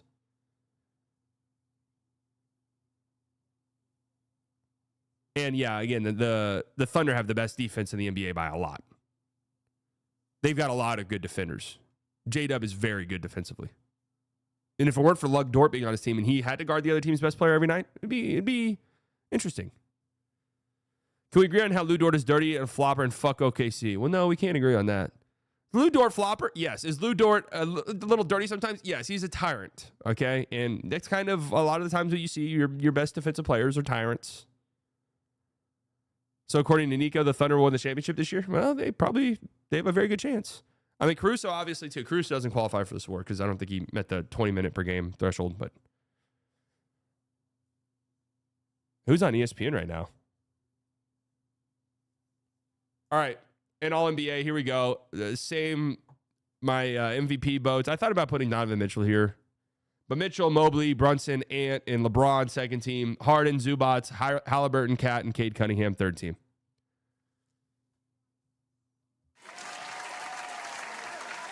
There it is. No, Jaren Jackson Jr. is the greatest thing I've ever seen. I feel bad for Jaren Jackson Jr. because I couldn't get this. The stench of that playing game led me to all of the reasons why I don't love Jaren Jackson Jr. very much, and that was just kind of that. That was just kind of that. And he had a great start to the season. He flamed out a little bit towards the end. He probably deserves to be on here, but that playing game had me like, man, there's just something about Jaren Jackson. No, hell, Jaren Jackson, $250 million doesn't sound good to me at all. Yeah, but like, who was really what guy on the second team was playing at a first team All NBA level all season? Like, that's the thing. All of those guys had ups and downs. Maybe Ant, honestly. I put J-Dub over Zoo though. I thought about J-Dub, but I just couldn't get there. I thought Zoo had an incredible season. Since you voted Steph Curry for first team, would you have voted Kyrie for first since he has had a better season? I would have, if Kyrie qualified and finished the season out strong, I would have voted him first team. Absolutely. Abso-fucking-lutely, yes. Kyrie was having an incredible season. Zoo didn't even make the All-Star team, yeah. Luka missed too many games. I mean, Halliburton's last few months were unbelievably elite. And I know he had a shitty-ass start to the season, but when we're already kind of nitpicking some of these guys just to figure out who's going to be our top 15.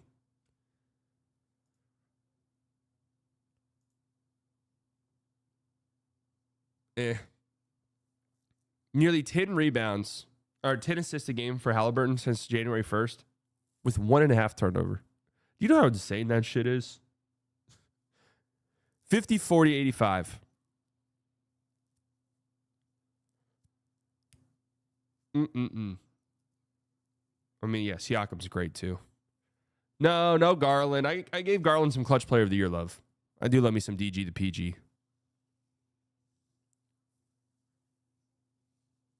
Did Jaylen Brown not play enough games this year? I mean, he really isn't. Bit of a topsy-turvy year for Jaylen Brown.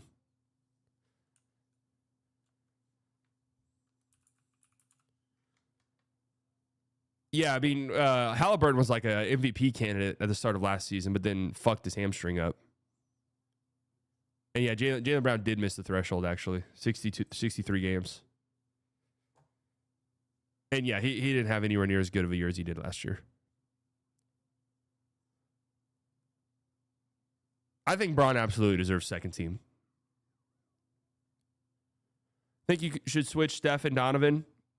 I wouldn't hate that. I don't want to get into the weeds with the Steph one. Like, we switch Steph, Donovan, Steph Brunson, Steph Anthony Edwards. That's fine.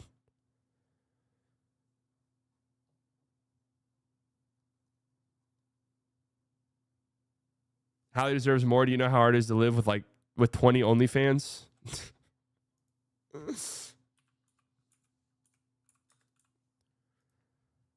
I don't know how hard it is. I mean, you guys are talking like Steph had was average 18 points a game on the season and then turned it around in the last month. Brandon Williams, if he qualified, would have been on here.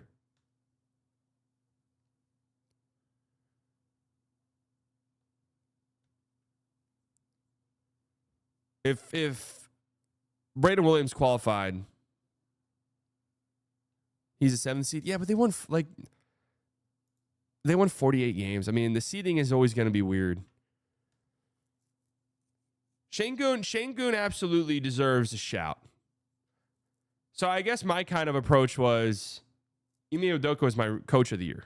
So that was me showing my love to the Rockets. Şengün over Zubats. I just think Zubats has been better, honestly.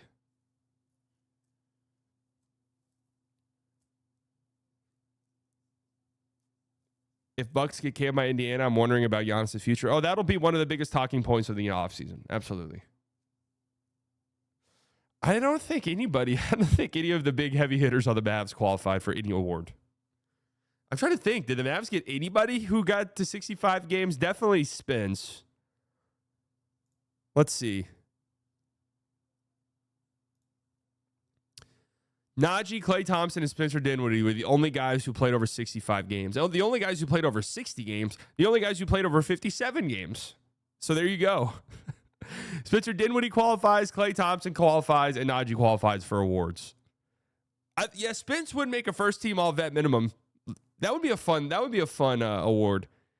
First-team All-Vet minimum. Spence would make it.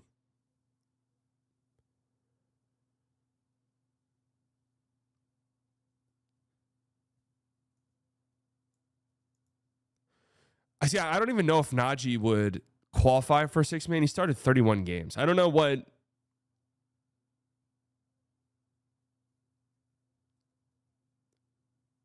I don't know if Najee would have gotten. I'm not sure Najee would have gotten most improved player love. I mean, for him, is it more of like he improved a lot as a player, which he did? Or did he just see a lot more opportunity?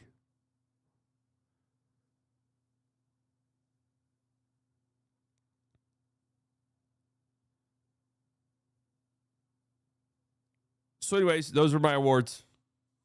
Love it, hate it, you still watched.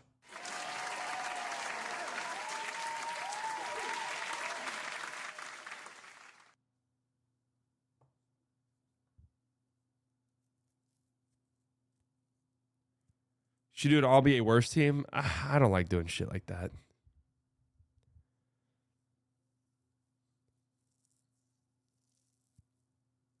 Why not Ant-Man over Steph for first team? I mean, I thought Steph Curry, and especially over the back half of the season, was the best player out of this bunch. If you want to switch it, then switch it. Like, it's not, to me, I don't really want to get into the weeds on it.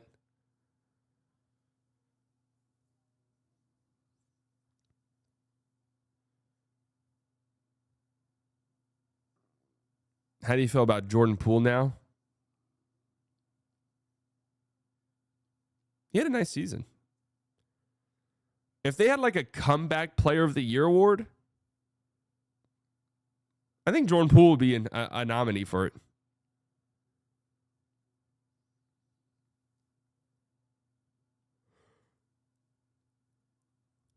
Best emote of the season. Definitely a jaw grenade. That goes without being said. That's a runaway. Harden for a comeback player of the year, yeah.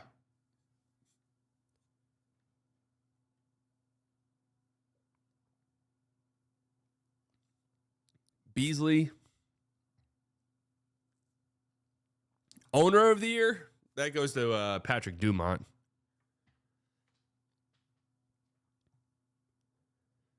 Kawhi didn't play enough games.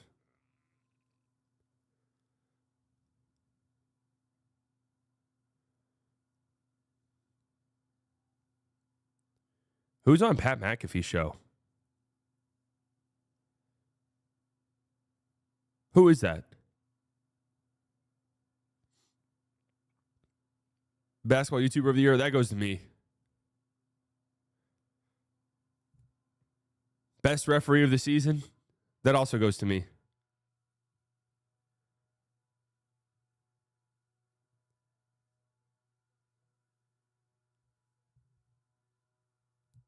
WWE stuff? No, there was like a wrestler on there. I was just wondering who. Do you just hate watch Pat McAfee? No, I have a monitor out here that just has YouTube TV on, and it's just odd. Rhea Ripley.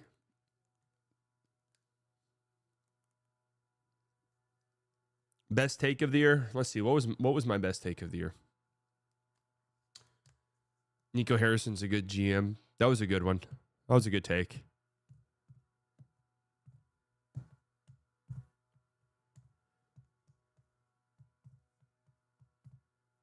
Thoughts on people that are balding and advice. Thoughts on people that are balding. We'll get through this together. Well, you'll get through it. I'm not balding. You'll get through it, and I'll be here for you.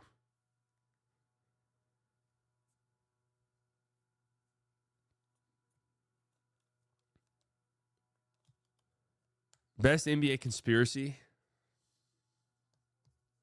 What were some of the conspiracies? Because, I mean, obviously, they're all going to be centered around the Luka trade. Were there any other conspiracies that came out this year? Trying to think off the top of my head. What was the Nuggets? Well, the Nuggets always have this conspiracy where they're purposefully taking their team to make Jokic's on-off numbers look better. That's a Terry Rozier gambling. LeGoat did say that the draft is rigged.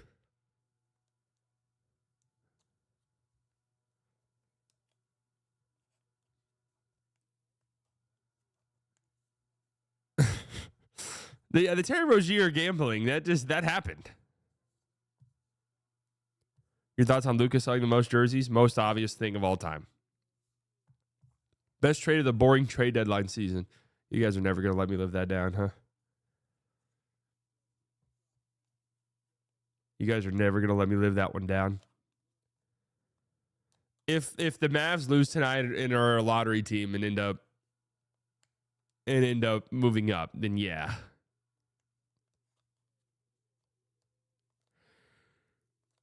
Yeah, that's the bells, the alarm bells start ringing a little bit there.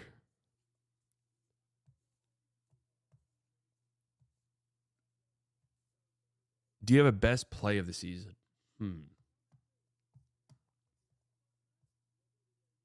Best play of the season. Well, I still think Quentin Grimes had one of the best dunks of the season that I've seen. I mean, am I crazy for saying like the Josh Giddey half-court 3-game winner? Stuff like that to me, while it is insane, is so kind of like luck-driven almost that it's a great play, but there's other plays that I think are... Like the Bub Carrington game winner was insane. Yes.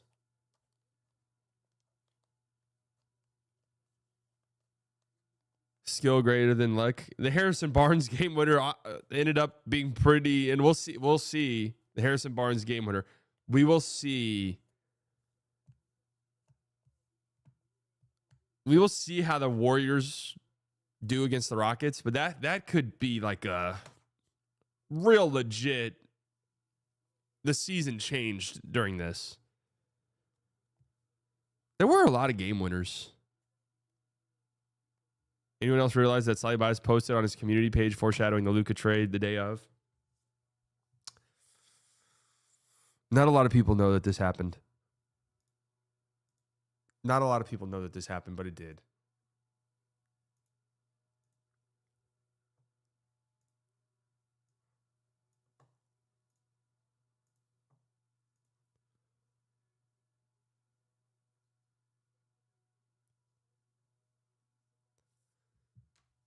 This was the Saturday of the Luka trade, this post right here. Now, I had said that I was going to stream every day until the trade deadline.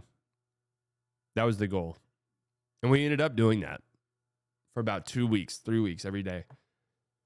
Folks, know slightly early this weekend, unless a big trade happens. I know I said I wanted to stream every day before the deadline, but honestly, nothing is happening. See you a lot Monday morning, unless a trade does happen.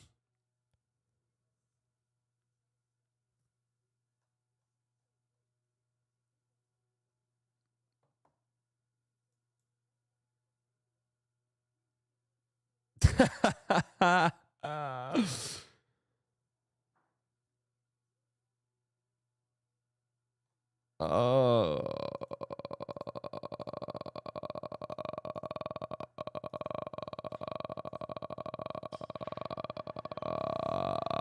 If you listen to this on Spotify, leave a 5-star review. I love you.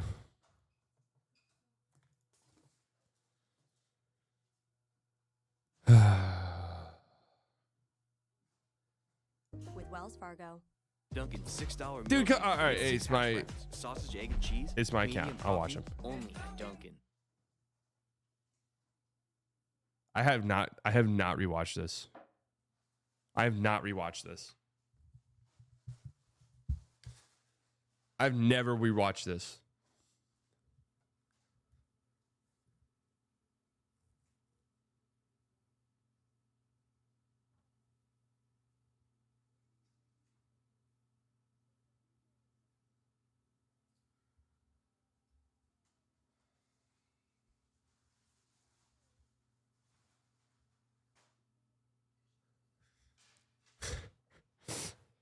Show chat. Listen, my phone's getting blown up.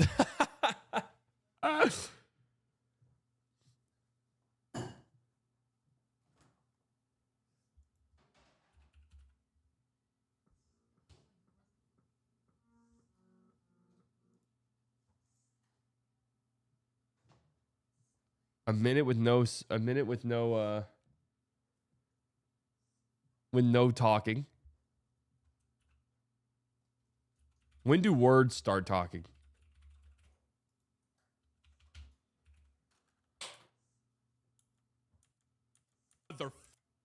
Oh, here we go. Can someone explain to me what the motherfuck is going on? Yeah, okay. There we go. Yeah, that sounds about right.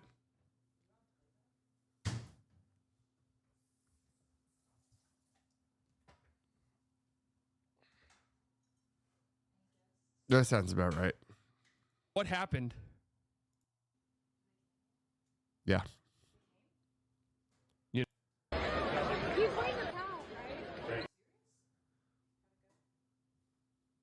Terrible. Good Lord. And even then, I think you want to do thing. We will trade everything at our disposal.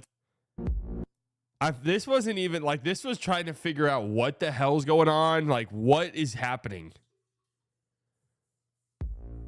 Logan with the 5. I recall Luka Doncic, while he was a Mav, telling Doe that they would play with each other again, and now they're playing with each other on the Lakers. That's weird. Did you cry? No.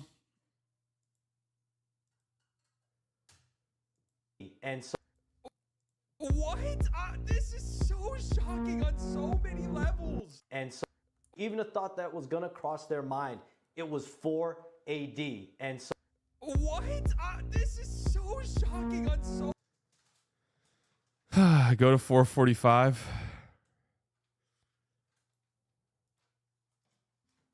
I mean, you're trading Kyrie now, right? Because I'm trying to like I'm trying to piece together what's going on here, and let me give you my initial thoughts. If the front office just did this to do it, sell the fucking team.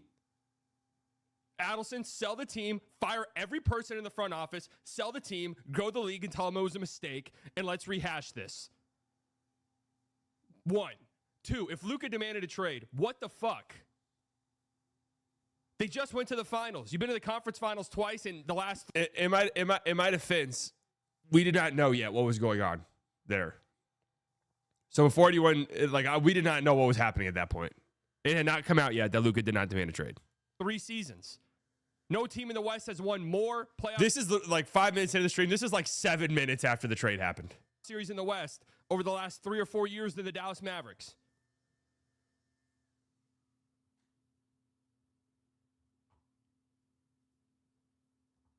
Regardless of what the scenario is here, okay, Luka demands a trade. If that's what happened,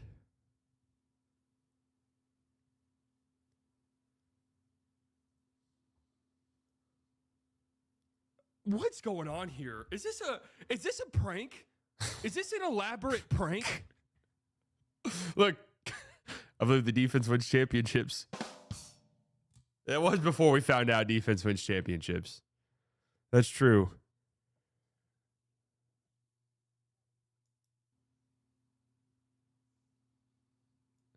I found out I was playing Marvel Rivals with my friends. We're in a fucking Discord chat. Everyone's massive Mavs fans.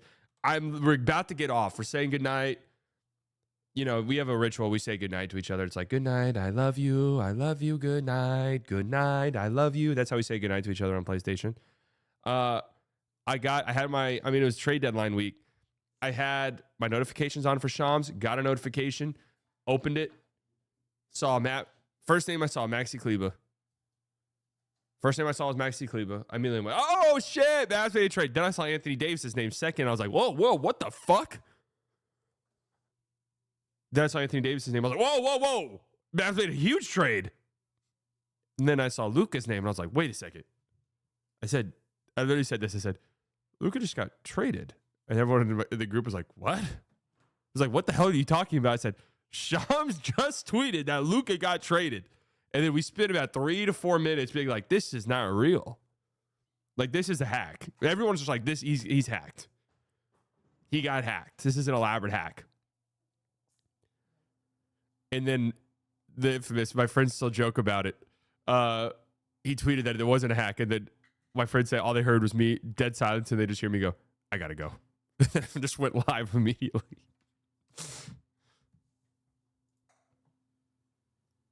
Is this an elaborate prank? Nope.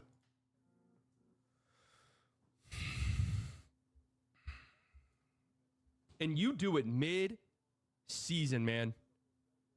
What a slap in the... How do you look everybody... Lakers... Man, what a time. What a time. I think genuinely everyone thought that he got hacked. I think literally everyone did.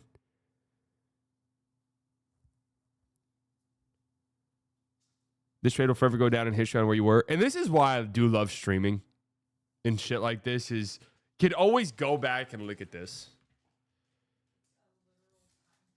It is a time capsule. You can go back and look. Like, this is... Dad, where were you when Luka Doncic got traded? We don't say that name in this house.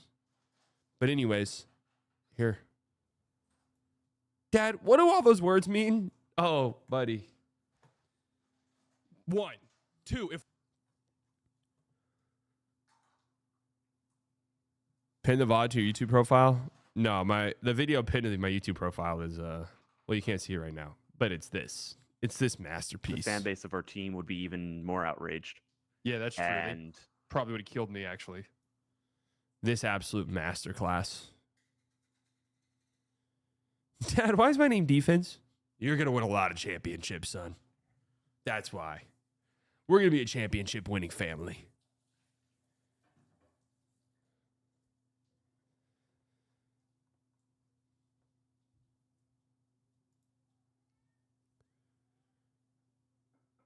What if you go on your live while you're live?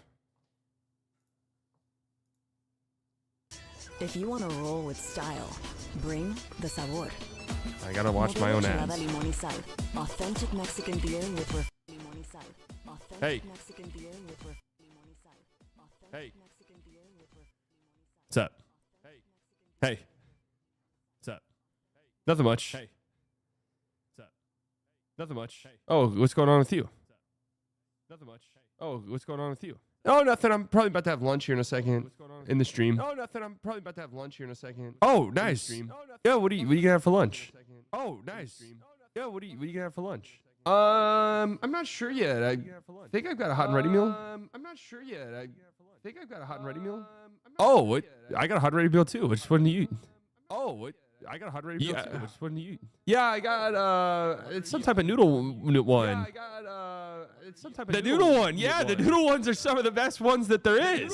Yeah, the noodle ones. That's what I'm saying. I've been telling people that the noodle ones are really good. Because you, I've been telling people that the noodle ones are really good. Because you can put them in the microwave and they're really good. Right, because you can put them in the microwave. Right, because when you put them in the oven ones always kind of burn. Right, because when you put them in the it's hard to find the oven ones always kind of burn. It's hard to find the consistency. It's hard to find the consistency. Yeah, that's right. The consistency. Right. Yeah, that's right. That's exactly it. Right. Yeah, that's right. That's exactly it. All right, folks, I'll be live tonight. That's exactly it. All right, folks, I'll be live tonight. I'll be live tonight. Over here, what time does the game start?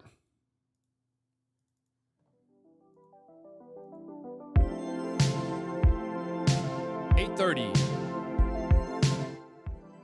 Can the Mavs make the playoffs? We shall see. We shall see. We'll be here.